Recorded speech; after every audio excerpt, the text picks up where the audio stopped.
นอบน้อมเอากุณพระแก้วเจ้าดังสามประการอันมี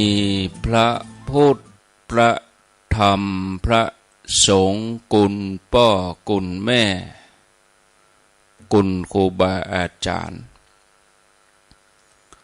กุณศีลธรรมกรรมฐานจงมาปกห่มรักษาครูบาอาจารย์พระเจ้าพระสงฆ์ทุกรูปปกห่มรักษาปะออกไม่ออกศรัทธาตั้นสาธุชนคนดีผู้สนใจใฝ่ในธรรมทุกท่านขอถวายความเคารพแสดงความนับถือ พระมหาเถระพระเถรานุเถระเจ้าคณะพระสังฆาธิการครูบาอาจารย์เจ้าที่เปิดวิทยุฟังอยู่ที่วัดที่ว่าเวลานี้บ่ว่าจะเป็นหลวงป่อหลวงลุงตุลุงตุปี้ตุน้องเปื้อนสหธรรมพระสงฆ์ทั้งหลายท่านที่มีอายุพรรษามีการศึกษามีภูมิธรรมที่สูงกว่าเก่ากับผมขอถวายความเคารพแสดงความนับถือมาณโอกาสนี้จุตนจุองค์ขอความสุขความเจริญในธรรมความผาสุกทางใจความสบายทางกายจงได้บังเกิดแก่ญาติโยมทั้งหลายพ่ออุ้ยแม่อุ้ยนักศีลนักบุญเท่าแก่น้อยใจยิ่งทุกคนทุกท่านได้เวลาแล้วเนอได้เวลาแล้วถึงเวลาแล้วได้เวลาสำหรับการรับฟังธรรมะอันเป็นสาระประโยชน์ทางด้านพระพุทธศาสนาน้ำธรรมคำสอนขององค์สมเด็จพระชินวรสัมมาสัมพุทธเจ้าได้มาปะมาพบมามาเล่าสู่บรรดาพ่อแม่พี่น้องพ่อออกแม่ออกพ่ออุ้ยแม่อุ้ยนักศีลนักบุญเท่าแก่น้อยใจยิ่งตั้งหลายแล้วไผที่ยังบ่ลุกเตื้อก็เกียมตัวลุกมาได้แล้วเนอะเกียมตัวลุกมาได้แล้วหลับลุกเจ้ากินผักดังปายหลับลุกควายกินผักดังเกาลุกเจ้าได้หลายลูกขวายได้น้อยหลับลูกเจ้าเป็นเจ้าตั้งหลายหลับลูกขวายปาเฮ่อลูกหลานเป็นหนี้เป็นค่าเน้อตื่นมาเหี่ยเน้อลุกมาเหี่ยเน้อลุกเน้อลุกเน้อลุกลุกลุกลุกลุกตื่นตื่นตื่นตื่นตื่นตื่นได้แล้วลุกได้แล้วญาติโยมท่านทั้งหลายลุกเจ้าตื่นตัวเจ้าบัวกาบหันเยื่องนาพังพร้อมลุกควายบ่ตันหนตางกีดก้อมก้าตัวบ่ต้อมปุ่นอายจุงเก่งเข้าไว้อย่าไปเฮ่อขวายต่อหน้าสบายจำไว้เน้อเจ้าจำไว้เน้อเจ้าอรุณสวัสดิ์ ธรรมะสวัสดีสวัสดียามเจ้าศรัทธาญาติโยมท่านทั้งหลายยินดีต้อนรับทุกท่านเข้าสู่รุ่งอรุณวันใหม่ปะกันเจ้านี้เป็นเจ้าของวันพัดวันพฤหัสบดีที่29เดือนสิงหาคมพุทธศักราช2567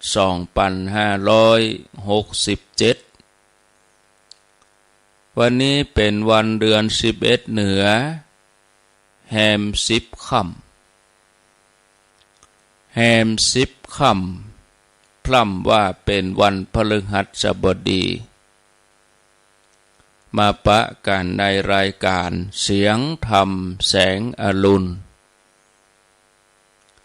รายการเสียงธรรมแสงอรุณดำเนินรายการโดยอาตมภาพพระครูอภิวัฒนวิกรมวัดปากดังเจริญตำบลดอยหล่ออำเภอดอยหล่อจังหวัดเชียงใหม่รับผิดชอบดำเนินรายการเป็นประจำในวันจันทร์วันพุธแล้วก็วันพฤหัสบดีเวลา5 ถึงเวลา6 โมงวันนี้ก็วันพัดวันพฤหัสบดีต่อจากอาตมภาพก็จะเป็นหลวงปู่พระครูปฏิภาณธรรมทินวัดพระธาตุม่อนจอมพ่อต่อจากรายการอาตมภาพ6 โมงเป็นต้นไปรายการก่อนหน้าแต่กี้ตามปกติแล้วก็ญาติโยมจะได้ฟังรายการสัพเพเหระปกิณกะใกล้แจ้งโดยตุลุงยองหรือว่าท่านชัยวัฒน์นาคเสโนจัดรายการในวันพัดวันศุกร์วันเสาร์เวลา3 ถึง5แต่ว่าเนื่องจากสัญญาณอินเทอร์เน็ตขัดข้องตุลุงยองก็เลยบ่ได้เข้ารายการหลายคนก็โทรศัพท์มาบอกว่าโทรหาตุลุงยองหรือโทรหาอาตมาโทรหาตุลุงนี่คงจะนักเพราะว่าเป็นเจ้าของรายการถูกได้ปิดโทรศัพท์กับบ่ฮู้เนาะก็ให้ญาติโยมทั้งหลายเข้าใจไว้วันใดที่รูปไหนท่านใดเปิ้นบ่ได้เข้ารายการมีเทพธรรมะมีอย่างอื่นแทนก็ให้เข้าใจไว้ว่าขัดข้องบ่ว่าจะคอมพิวเตอร์บ่ว่าจะอินเทอร์เน็ตโดยเหตุต่างๆบ่ต้องโทรหาเฮาโทรหาเฮาก็ได้รับคำตอบอย่างนั้นอินเทอร์เน็ตมันบ่ดีอินเทอร์เน็ตขัดข้องคอมมันบ่ดียิ่งหน้านี้เนี่ยเฮาต้องเข้าใจให้นักฟ้าฝนมันลงเจอกับไฟดับเจอกับสายอินเทอร์เน็ตมันปุดกลางตางกลัวเจ้าหน้าที่จะมาซ่อมมาแปลงก็2 วัน 3 วันบางทีเฮาค่อยได้ยินน่ะความค่อยได้ยินก็อยากจะได้ยินบ่เดียวเนี้ยบอกกองบ่ได้ยินก็ฟุ้งซ่านกึดไปสะปะโทรหาคนนั่นโทรหาคนนี้โทรหาพระรูปนั้นรูปนี้เอาไปเอามาก็เป็นการรบกวนไปให้เข้าใจเอาคนเดียวที่เปิ้นบ่ได้มาจัดรายการก็เพราะว่าอินเทอร์เน็ตเปิ้นบ่ดีจะไปเข้าใจไปอย่างอื่นคนเฮาบางทีนี่อยู่คนเดียวมันระวังความคิดมันเตลิดเปิดเปิงฟุ้งซ่านเกิดไปอย่างอื่นหลายคนละโทรมานะดังนั้น แม้กระทั่งอาตมาภาพเองก็เหมือนกันวันใดบ่ได้ยินจัดรายการก็เข้าใจว่าอินเทอร์เน็ตบ่ดีไฟฟ้าดับคอมพิวเตอร์บ่เอื้ออำนวยจะไปสรุปตัดตีว่าบ่สบายเปิ้นถ้าบ่สบายก็ได้จะเมื่อยแต่นะต่างคนต่างอู้ว่าท่านพระครูเปิ้นบ่สบายถ้าอู้เกิน5 คน10 คนนี่จะบ่สบายแต่เนอะ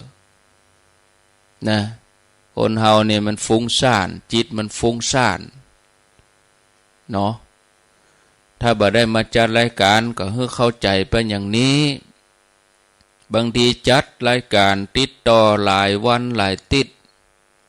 บ่ได้จัดเหี่ยววัน2 วันเอาละนี่ก็ยังถือว่าเปิ้นสนใจเนาะก็แสดงว่าเปิ้นติดตามเปิ้นสนใจที่จะฟังก็ดีแล้วนะท่านผู้ฟังญาติโยมเจ้านี้จะนำเสนอหัวข้อเฮาเป็นมนุษย์หรือว่าเป็นคน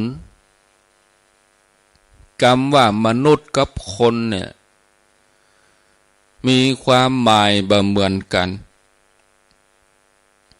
ถ้าเฮาเข้าใจกรรมถึง2 กรรมนี้แล้วเฮาก็จะรู้จักว่าเฮาเป็นคนหรือว่าเป็นมนุษย์แน่คำว่าคนคอควายนอหนูคนมันก็กลอยู่หั่นกลจนคุณเนี่ยหมายถึงสัตว์ชนิดหนึ่งที่อาศัยบนโลกนี้ที่เนี่ยอันยังไปตามสัญชาตญาณที่มีมาแต่งแต่กำเนิดอย่างยกตัวอย่างคนบางทีก็เป็นสัตว์ชนิดหนึ่งเปิ้นรวมกันว่าอย่างที่มีพระบาลีว่ากัมมุนาวัตติโลโกสัตว์โลกย่อมเป็นไปตามกรรมคำว่าสัตว์โลกนี่ก็รวมถึงมนุษย์เฮานี่ตัวสิ่งมีชีวิตทั้งหมดฉะนั้นจะไปเกิดว่าตัวเองวิเศษนะคนนี่บ่ได้วิเศษอย่างเลยเกิดมาเจริญเติบโตขยายเผ่าพันธุ์กินหลับนอนเสร็จแล้วก็ตายจากโลกนี้เจื้อก็คือเจื้อเฮาตายนะไม่ใช่เจื้อเป็นนะเจื้อคนนี่ไม่ใช่เป็นเจื้ออมตะนะเป็นเจื้อตายคือเกิดมาแล้วก็ต้องตายคนนี่บางทีบ่ฮู้จักใจสติปัญญาบ่ฮู้จักควบคุมตัวเองชอบใจกำลังในการแก้ปัญหาบ่ฮู้จักความกตัญญูกตเวทีบ่ฮู้จักกิริยามารยาทที่ดีบ่มีเมตตากรุณาอันนี้คนเป็นอย่างอี้ถ้าสัตว์ชนิดที่มีลำตัวขนานกับโลกเปิ้นฮ้องว่าสัตว์เดรัจฉานคำว่าขนานก็คือขวางเดรัจฉานก็คือสัตว์ที่มันขนานเนี่ยแต่ถ้าว่าสัตว์ที่มีลำตัว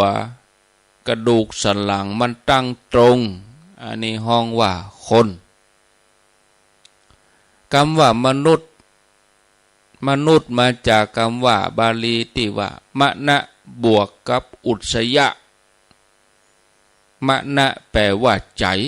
อุสยะแปลว่าประเสริฐเอามารวมกันแล้วก็ห้องว่าผู้มีใจประเสริฐหรือว่าผู้มีใจสูงคือสูงกว่าสัตว์สูงกว่าคนธรรมดาเพราะมีคุณธรรมของความเป็นมนุษย์ คุณธรรมของความเป็นมนุษย์ก็ได้แก่ความกตัญญูกตเวทีความการุณาเมตตาความสำรวมระวังกิริยามารยาทงดงามการหู้จักควบคุมตัวเองหู้จักสติปัญญาในการแก้ปัญหาอันนี้คือมนุษย์คนเป็นสัตว์ชนิดเดียวที่มีสมองนักกว่าสัตว์อื่นเมื่อเราเทียบทางด้านสรีระร่างกายเมื่อมีสมองนักก็เลยทำให้กึดได้นักแล้วก็มีความสลับซับซ้อนอันนี้เป็นเหตุให้คนหูจักกึดหูจักคิดค้นหูจักพัฒนาจนเกิดความเจริญอย่างที่เป็นอยู่ในปัจจุบันนี้เพราะคนเฮานั่นบางทีบ่ได้รับการอบรมถ้าหากว่าบ่ได้รับการศึกษาบ่ได้รับการอบรมบ่ได้อยู่ในห้องในห้อยบ่ได้อยู่ในความถูกต้องการใช้ชีวิตนั่นก็ผิดพลาดดำเนินชีวิตไปตามสัญชาตญาณเดิมคือสัญชาตญาณของสัตว์ที่รู้สึกว่ามีตัวเองมีตัวตนเมื่อมีความรู้สึกว่ามีตัวเองขึ้นมาก็เลยอยากให้เกิดความหันแก่ตัวคือเมื่อเกิดความฮักความพอใจอันอย่างสักอย่างก็จะพยายามแสวงหาเสาะหาเพื่อมาเป็นของตัวให้ได้เมื่อเกิดความบ่พอใจเมื่อเกิดความโกรธอันยังก็จะพยายามทำลายเบียดเบียนอย่างนี้ก็ยากให้ความเจริญของคนนั่นเกิดปัญหาโดยมาจากความเจริญนั่นถ้าคนบ่ได้อยู่ในระเบียบถ้าคนบ่ได้รับการอบรมบ่ได้รับการถ่ายทอดในสิ่งดีๆเข้ามาตั้งจิตใจก็จะเกิดปัญหาต่างๆมากมายปัญหาอาชญากรรมปัญหาสิ่งแวดล้อมปัญหามลพิษปัญหาภัยธรรมชาติปัญหาโรคระบาดปัญหาการเอารัดเอาเปรียบกันปัญหาศึกสงครามปัญหาโมนี่ก็นำความเดือดร้อนนำวิกฤตมาสู่สังคมโดยส่วนรวมอย่างที่เราหันกันในปัจจุบันเนี่ยการพัฒนาคนนั้นจะเป็นการพัฒนาไปตามสัญชาตญาณของสัตว์ก็เลยทำให้เกิดปัญหาโดยมานักแต่ถ้าคนนั้นจะรู้จักพัฒนาจิตใจของตัวเองให้สูงกว่าสัตว์คือให้กายมาเป็นมนุษย์ให้มีใจสูงขึ้นมาก็จะทำให้การพัฒนาเนี่ยไปถูกต้องบ่เกิดปัญหาจะมีแต่ช่วยให้เกิดปกติสุขแก่สังคมโลกนำสันติภาพมาเกิดขึ้นอย่างยั่งยืนสิ่งที่จะช่วยพัฒนาจิตใจของคนให้สูงขึ้นมาเป็นมนุษย์ได้นั่นพื้นฐานก็ต้องอาศัยศาสนามาช่วยโดยการปลูกฝังตั้งแต่น้อยๆตั้งแต่เด็กน้อยให้รู้จักคำว่าใจชีวิตอย่างพึ่งพากันเมื่อใจชีวิตพึ่งพาอาศัยกันก็จะต้องช่วยเหลือกันรู้จักอภัยรู้จักเสียสละบ่หันแก่ตัวบ่ทำอันหยังตามใจตัวเองบ่ล่วงละเมิดชีวิตทรัพย์สินผู้อื่นบ่ใช้กำลังในการแก้ปัญหาบ่ลุ่มหลงสิ่งเสพติด ต้องมีความขยันอดทนสำรวมระวังในกายวาจาใจแล้วก็มีความสามัคคีกลมเกลียวอันนี้เป็นต้นทำได้อย่างนี้อันเนี้ยคือความเป็นมนุษย์จะเกิดขึ้นทำให้คนเฮาก้าวพ้นจากความเป็นคนมาเป็นมนุษย์แต่ถ้าจะให้มนุษย์สมบูรณ์ขึ้นมาแถมเป็นมนุษย์เทวดามนุษย์สัตเทโวถ้าเป็นมนุษย์ก็คนธรรมดามนุษย์สะมนุษย์โสอันนี้ธรรมดายกระดับขึ้นมาแถมน้อยเลื่อนชั้นขึ้นมาแถมน้อยเฮาไปเรียนหนังสือเฮายังมีการเลื่อนชั้นจากป.1 มาป.2 ป.3 4 5 6มัธยม1 2 3 4 5 6ปริญญาตรีโทเอกมีการเลื่อนชั้นเลื่อนลำดับเลื่อนชั้นนี่ศรัทธาญาติโยมแล้วก็ทำงานเพื่อกันยังมีเลื่อนชั้นขึ้นไปมีมีขั้นราชการทหารตำรวจมียศมีชั้นก็เลื่อนชั้นขึ้นไปจะไปให้มันตกชั้นเป็นมนุษย์แต่ว่าใจเป็นเดรัจฉานอันนี้คือตกชั้นมนุษย์สติรัจฉานโนเป็นมนุษย์ใจเป็นเปรตก็เป็นมนุษย์สเปโตเอาเลื่อนชั้นขึ้นไปมีหิริมีโอตตัปปะมีความละอายมีความเก่งกลัวต่อบาปละอายต่อบาปกรรมละอายต่อการกระทำบดีคุณธรรมสองข้อนี้เลื่อนชั้นให้เป็นเทวดาเพราะว่าเป็นเทวดาธรรมเป็นธรรมของเทวดามนุษย์ธรรมดาก็เป็นเทวดาได้ถ้ามีคุณธรรมสองอย่างนี้มนุษย์สเทโวนะก็คือยกใจขึ้นมาก่อนที่เขาจะยกใจขึ้นมานี่เขาจะต้องอบรมให้เกิดปัญญาหันแจ้งว่าชีวิตของเขาทุกคนเกิดมาเพื่อทำหน้าที่ในการดูแลรักษาร่างกายหน้าที่ในการดูแลครอบครัวหน้าที่ในการดูแลประเทศชาติหน้าที่ในการดูแลธรรมชาติสิ่งแวดล้อมหน้าที่ในการดับทุกข์ของตัวเองเมื่อคนมีความเป็นมนุษย์สมบูรณ์สันติสุขก็บังเกิดขึ้นสันติภาพก็บังเกิดขึ้นแก่โลกบ่มีการก่อสงครามกันบ่มีการลบลากันฉะนั้นขอฝากศรัทธาญาติโยมท่านผู้ฟังทั้งหลายเอาไปพิจารณาว่าเฮามีความเป็นมนุษย์กันหรือยัง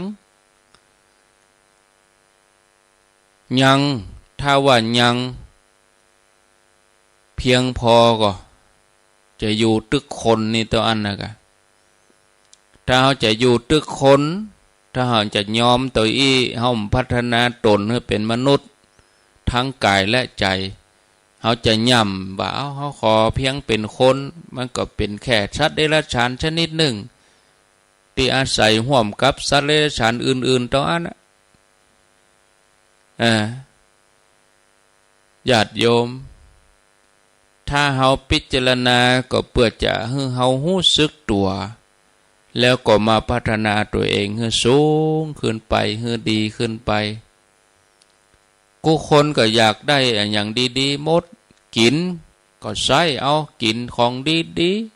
ๆของบดีเขาก็บ่เอาใส่ปากทุกอย่างก็อยากได้ดีแต่ยังบ่ทำดี กินเขายังค่อยกินอันอย่างดีๆอยู่ก็ค่อยอยู่ดีๆแต่ว่าเวลาจะทำดีเนี่ยอย่างบ่ทำไปทำชั่วเนี่ยอย่างบางทีแต่งตัวก็จัดดีหน้าตาก็ดีจัดหล่อจัดสวยแต่งตัวก็ดีแต่งตัวยังผู้ลากมากดีแต่ทำไมถึงทำชั่วทำบดีเนี่ยญาติโยมมันก็คนอยู่ฮะน่ะย่ำอยู่ฮะน่ะอันนี้ถ้าเราพัฒนาใจของเราให้ดีขึ้นกลายเป็นมนุษย์ใจประเสริฐใจสูงอันนี้ศรัทธาญาติโยมก็ควรที่จะนำมาพิจารณาเมื่อนำมาพิจารณาแล้วเขาก็เกิดบุญเกิดกุศลกับตัวเองนะศรัทธาญาติโยมท่านทั้งหลายอ้าวไปกับเวลาก็ไล่ก้นมาวันนี้วันพัดจะเปิดสาย20 นาทีสุดท้ายเหลือเวลาแถมน้อยเหลือเวลาแถมน้อยประมาณสัก10 นาทีก็กล่าวงานเห็นหน่อยหนึ่งก่อนจะกล่าวงานก็อนุโมทนากับศรัทธาที่ปากันไปตามเตียนอีสานล้านนาจบไปเป็นตัวแทนของหมู่เฮาทั้งหลายถึงหมดถึงมวลนี้ลด67กันอาจจะมีปัญหาเล็กๆน้อยๆก็มองข้ามเนี่ยมันแล้วไปแล้วจะปิกเอาไปแก้ไขมันแก้ไขจะได้แหมมันแล้วไปแล้วบัดถ้าเอามากึดบัดถ้าเอามาเป็นประเด็นให้มันขุ่นใจบางทีอะยังโมเล็กๆน้อยๆคนเฮาบางทีมันถ้าคิดเล็กคิดน้อยนี่โอ้บ่ได้เป็นว่าบ่ต้องเนี่ยอย่างแล้วก็แล้วเลยจบก็จบแล้วก็แล้วไปการงานก็งานอื่นยังมีแถมอยู่งานอื่นยังรอท่าแถมอยู่นะงานอะไรยังเกิดงานไปทางหน้าดีกว่าย่ำอยู่กับที่แล้วก็ย้อนไปทางหลังงานที่จะมีจะเกิดขึ้นไปทางหน้านี้เนื่องจากว่าสถานการณ์น้ำท่วมพี่น้องคนเมืองคนเหนือเฮาโดยเฉพาะจังหวัดเชียงรายแปร่น่านน้ำท่วมพะเยาเสียหายหนักก็ต้องการกำลังใจจากคนเฮาทั้งหลายเนี่ยช่วยกันเล็กๆน้อยๆเฮาทั้งหลายอยู่ดีสบายเฮาก็คิดถึงเพื่อนมนุษย์ด้วยกันสงเคราะห์ช่วยเหลือซึ่งกันและกันคนที่เคยมันมีบักกี่กลุ่มมันมีบักกี่คนที่ว่าเมื่อก่อนมีข่าวทางวัดทางวาข่าวทางศาสนานักกลุ่มที่มันมองแง่มันจะโจมตีนะทำบุญกับวัดทำบุญกับพระนี่ระยะหลังนี่บ่ทำแล้วทำกับหงยาดีกว่าหูทีเปิ้นประกาศขอบริจาคช่วยหงยาก็บ่ออกสักบาทแล้วไปนี่หยังมีข่าวทางวัดทางวามีข่าวทางวงการสงฆ์นะเขาบางคนก็บ่ทำบุญกับวัดแล้วบ่ใส่บาตรแล้วช่วยเหลือคนยากจนดีกว่าหูทีเปิ้นมีกิจกรรมสงเคราะห์คนยากจนคนพิการก็บ่ออกมาบ่ได้บริจาคเพราะอะไรอย่างบ่ฮู้บัดเดี๋ยวเนี่ยเปิ้นต้องการแล้วเนี่ยที่ว่าบ่อยากทำบุญกับวัดบ่อยากทำบุญกับพระอยากช่วยเหลือสงเคราะห์ คนที่เปิ้นยากลำบากประเด็นนี้เปิ้นยากลำบากแล้วก็ทำหรอแสดงออกมาหรอเนี่ยญาติโยมทั้งหลายมันอู้แบบขอไปทีแล้วก็อู้เพื่อจะทับถมเนี่ยอู้เพื่อทับถมอู้เพื่อด้อยค่าศาสนาตัวเองก็เลยขาดโอกาสในการทำความดีไปตัดโอกาสตัวเองไปแต่เขาก็กึดถึงคนใจบุญเพิ่นถึงมีเอามากึดถึงนะโอ้สายทานน้ำใจลังไหลกันไปแต่คนที่อู้นี่เขาอู้บดายเท่านั้นนักเลงคอมพิวเตอร์นักเลงอินเทอร์เน็ตนักเลงภาษาบาเดลของเขานักเลงคีย์บอร์ดคือจ้างกับพิมพ์บดายบ่ได้แสดงออกอยากแสดงออกก็แสดงออกมามีดาราบางคนนี่เพิ่นไปทำจริงทำแต่ลงพื้นที่ไปโวยกว่าข้าราชการก่อนข้าราชการนี่ต้องรอเจ้านายสั่งก่อนเจ้านายมันสั่งเตื้อแต่ภาคประชาชนที่เปิ้นลงพื้นที่นี่ไปทันทีอันนั้นเมื่อเฮากึดได้อย่างอีเปื้อนมนุษย์ด้วยกันเกิดความลำบากขึ้นมาเปิ้นบอกว่าเอาใจเปิ้นมาใส่ใจตัวมันตกแต่เฮาเราหาใจใหญ่อันนี้เปิ้นเรียกร้องเปิ้นต้องการเฮาในฐานะที่เป็นคนไทยเหมือนกันจะเป็นเชื้อชาติใดศาสนาใดก็ตามช่วยเหลือกันไปอันนี้คือมันเป็นหลักเมตตาหลักเมตตานี่มันเข้าได้กูศาสนานะไม่ใช่กับพุทธอย่างเดียวนะเข้าได้ทุกศาสนาคือเมตตาต่อกันเอื้อเฟื้อต่อกันช่วยเหลือต่อกันเนี่ยมันเป็นน้ำใจชาติอื่นนี่มีนะฝรั่งนี่มาเอี่ยวเมืองไทยนี่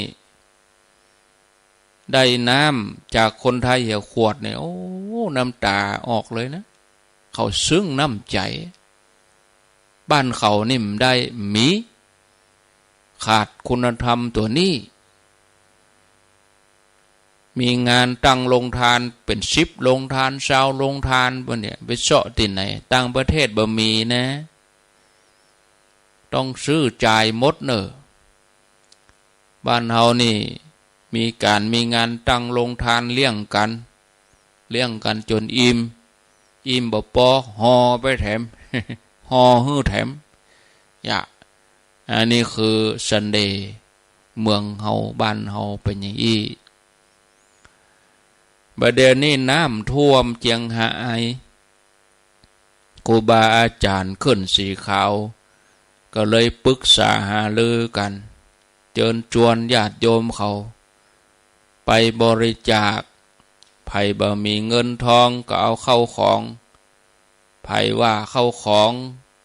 มีบ่นักก็บริจาคเงินทองมาเฉลี่ยแจกจ่ายกันไปตามเจตนาบ่ได้บังคับคนร้อยคนปันก็เอาแล้วแต่ไผแต่มันเนอะจะเดินทางไปวันที่6 กันยายนซึ่งเป็นวันศุกร์เวลาหมกอี้ก็คงจะถึงเจียงไฮ้พูดแล้วเพราะอาตมาจะออกตี 4ก็กะไปกินข้าวงายแม่สวยปุ่นนะใครได้อยู่เนาะตี 4นี่ไปถึงแม่ขายจานเวียงเป่าก็ตี 5เพื่อจอดปั๊มเพื่อนั่นนี่ก็ไปถึงแม่สวยก็คงบ่เกิน8 โมงนะใครจะไปตัวก็ได้ถ้าไปตัวก็ต้องพร้อมที่จะลำบากบ่ได้ไปแบบคุณหญิงคุณนายบ่ได้ไปสวยไปรอนะไปพร้อมลุยจะไปแล้วก็ไปสร้างความลำบากอันนี้บ่เอานะไป แต่เอาแก่เท่าแล้วเขาก็บ่ไปอ่ะมันยากเอาไปเอามากับขอโทษเด้อมันทวงไปอ่ะเป็นห่วงไปอ่ะการลุกการย่างการเตียวคนหนุ่มฝากไปเอากะนะฝากลูกหลานไปเอากะเด้อป้าอุ้ยแม่อุ้ยเวียงป่าเป้าอันนี้ก็ฝากได้ที่พระนักจัดรายการแต่ส่วนของอำเภอเพื่อก็ทำไปก่อนนั้นแล้วเปิ้นมอบกันวันเนี้ยอันนั้นรวบรวมกันในนามของอำเภอเวียงป่าเป้าต่างบ้านต่างวัดแต่ของเฮาอันนี้เฮาทำในขึ้นสีขาวนะเดี๋ยวเบิกก็จะว่าโอ้ป้อบ่เนี่ยยังป้อบ่ทำประโยชน์ให้สังคมรู้มื้อนี่กลุ่มกระจวนกันไปเอวรู้นี่อีธรรมะที่จริงก็ทำตลอดแต่บ่ได้ออกสื่อ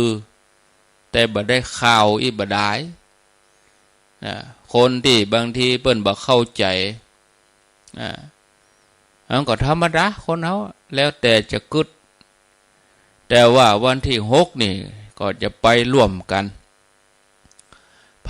จะบริจาคเวียงป่าเป้าก็เอาไว้ที่พระสงฆ์พระนักจัดรายการขึ้นสีขาวเฮานี่กูโตนดังเชียงใหม่ก็เอาไว้เอาฝากไว้กูโตนอยู่ในเวียงบัดจ้างเอามาโดยรอมันไก่ก็เอาฝากไว้วัดฝ่ายหินท่านเด้อวันที่3ที่4นี่จะเข้าไปเอาถ้าเพิ่งไปเอาขำบ้านเนี่ยบัดสะดวกเด้อบัดสะดวกท่านพระครูมาเอาบ้านมาเอาที่บ้านเพ่นะโอ้มันจะกี่ลายบ่ฮู้ลำบากอาตมาบัดสะดวกแต่ตนอื่นบ่แน่ก็ลองขอเพิ่นพอเฉพาะอาตมานี่บัดได้จะให้ไปไล่หับครัวแต่ละบ้านละบ้านเนี่ยโอ้มันบัดสะดวกเน้ออันนั้นก็เอามารวมกันเอามาเปาะมาหอมมารวมกันจะให้ไปหับขำบ้านนี่ก็มันก็จะสร้างอย่างเปิ้นฮ้อสร้างหลักเกณฑ์สร้างเงื่อนไขขึ้นมาให้ไหมไปบ้านนี้ก็เดี๋ยวต้องไปบ้านปุ้นไหมถ้าไปบ้านนี้บ่ไปบ้านปุ้นก็เอามาบ้านปุ้นยังไปบ้านนี้แม่ยังมาจบข่าวไหมเป็นประเด็นไหมเดี๋ยวรถทัวร์ลงคนที่เพิ่นบ่กึดก็บ่เป็นอย่างนะบางคนนี่โอ้กึดสปะอย่างพี่เบาบ่ฮู้เล็กๆน้อยๆบ่มองข้ามไปเอามาเป็นปัญหาใหญ่ปัญหาที่ควรจะทำคือเนี่ยสละบริจาคให้จบก็จบตานแล้วทำแล้วงานแล้วจบเนี่ยมันดีสบายใจดีก็มาอ่านเดี๋ยวมาตุกใจอยู่หั่นน่ะไผบ่ตุกใจสักคนตัวเก่ามันตุกคนเดียวเนาะมันเป็นตุกคนเดียวหั่นน่ะไฟเผาลนใจอยู่หั่นน่ะนะอ้าวก็วันศุกร์เด้อวันศุกร์ที่6ไผจะบริจาคยังใดก็พิจารณาเอาสิ่งที่จำเป็นของใจเครื่องอุปโภคบริโภคอุปโภคก็คือของใจบริโภคคือของกิน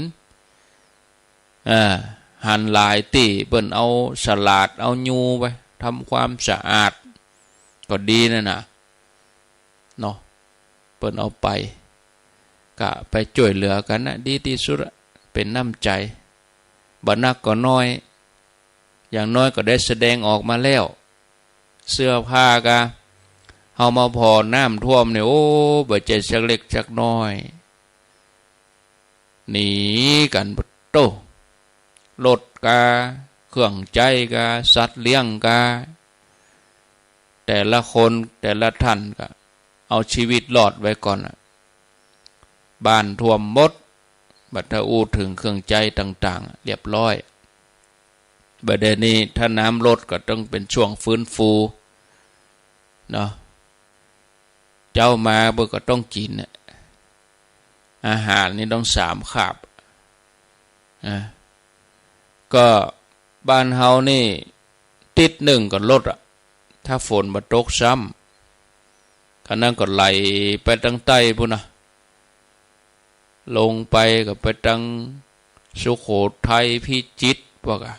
พิษณุโลกนครสวรรค์พวกเนาะแต่ถ้ามันตกทางเชียงใหม่ละปูนนี่ไปลงเขื่อนภูมิพลนี่สบายหับได้อยู่เขื่อนภูมิพลนี่กำลัง40 กว่า%อยู่มวลน้ำที่มีในเขื่อนนะหับได้แห่ง60ก่อนเชียงใหม่ละปูนนี่ตกมาก็ไหลลงน้ำปิงไหลลงแม่แจ่มไหลลงน้ำเมืองลี่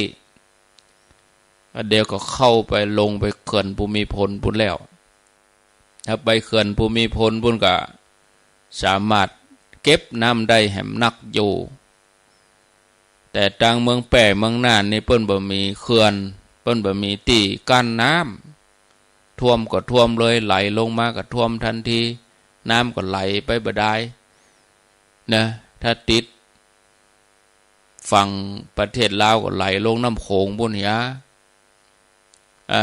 บ่ได้มากักไว้น้ำบ่ได้เก็บไว้ไหลลวดไปเชียงใหม่เฮาละปูนเฮานี่ยังแควน้อยดังอุตรดิตถ์เปิ้นก็มีเขื่อนสิริกิติ์เขื่อนภูมิพลเขื่อนสิรินธรแต่ละเขื่อนปิงวังยมน่านนี่ขาด อันตีเดียวแล้วก็แบบมีเขื่อนกั้นน้ำปิงกับเขื่อนภูมิพลเนาะอู้ไปกับเวลาไล่ไปจะวางสายนี่บ่ได้วางสายแล้วลูกนี่เอาบ่เป็นอย่างเนาะเป็นว่าใครจะบริจาคใครจะร่วมบุญก็ขอเจริญพรเนอส่วนงานสลากก็งดไว้สำหรับงานสลากที่ม่อนสี2 เมืองอันนี้ก็ต่างคณะขึ้นสีขาวเฮาก็ปรึกษากันงานมันทีล่ำไปสถานการณ์มันบ่เอื้อถ้าเฮาจะจัดงานก็เหมือนว่าอินดูสถางานมันทีล่ำก็ญาติโยมถ้ามีเจตนาอยากจะต้านอยู่ก็ไปต้านว่าเป็นหยังเนาะเกิดใจได้คนที่เคยทำก็ทำไปแต่ดูเวลาว่าหำกรรมเนาะกิจกรรมมันทีล่ำเนาะของกินล่ำกินมันจะก่ายเนาะมันเมื่อเนี่ยเขากินเหตุกรรมก็ล่ำอยู่ถ้ากินตึงวันมันก่ายไปเหี้ยนะกิจกรรมนี่ก็เขาก็จะว่างเว้นกันไปนักอยู่ถ้าแล้วน้ำท่วมนี่ก็จะว่างเว้นไปจัดมนเพราะแห่งกรรมก็กฐินก็วัดไผ่วัดวันวัดแต่ละตนแต่ละท่านไปนะเศรษฐกิจปีนี้ก็อิดพอสมควรเนาะคือว่าเตียนท่านเตียนภาษาท่านเนาะกูปีนี้มีหลาย10 เล่มนะปีนี้2-3 เล่มเพราะว่าเศรษฐกิจบ่ค่อยดีคนจะมากึดเรื่องการบุญการทานนี่ก็ยากเพราะว่าเศรษฐกิจบ่ดีแต่คนที่เปิ้นพร้อมเปิ้นทำก็ทำเปิ้นพร้อมจะทำเปิ้นก็ทำเล็กๆน้อยๆที่พอจะเสาะมาหาได้เปิ้นบ่ขาดทำไปเลยๆแต่ว่าลดปริมาณจากที่ตาน100ก็เหลือตานหลัก10ตานติดหลักพันก็เป็นหลัก100แต่ว่าเปิ้นทำตลอดเปิ้นบ่ได้หยุดไปเลยเนาะอย่างเฮาทั้งหลายก็ทำอย่างนั้นนะเปิ้นให้หยุดไปทำไปตามหน้าบุญของเฮาว่าไว้กรรมเดียวแต่เฮาจากโลกนี้ไปแล้วเฮาก็บ่ได้ทำละสิ่งมื้อเนี้ยจะไปเสาะทำที่ไหน มันก็ทำเมื่อเขามีชีวิตอยู่เนี่ยกะถ้าเขาตายจากโลกนี้ไปแล้วมันจะไปญาติไปทำอย่างที่ไหนแทนไปหู้อย่างที่ไหนแทนคนอยู่ตั้งหลังจะทำอย่างเฮาก็บ่ฮู้เนาะเขาจะทำหรือบ่ทำเฮาก็บ่ฮู้สู้เฮาทำคนเดียวเฮาเหียจะดีกว่าอยู่เนาะศรัทธาญาติโยมเอาแล้วพอเวลาแล้วก็พอสมควรแก่เวลาขอนำรายการจากลาศรัทธาไปก่อนเด้อปะกันแถมใหม่โอกาสหน้าสำหรับวันนี้โชคดีมีใจเหมือนกันทุกคนทุกท่านอายุวันโนสุขังปะลา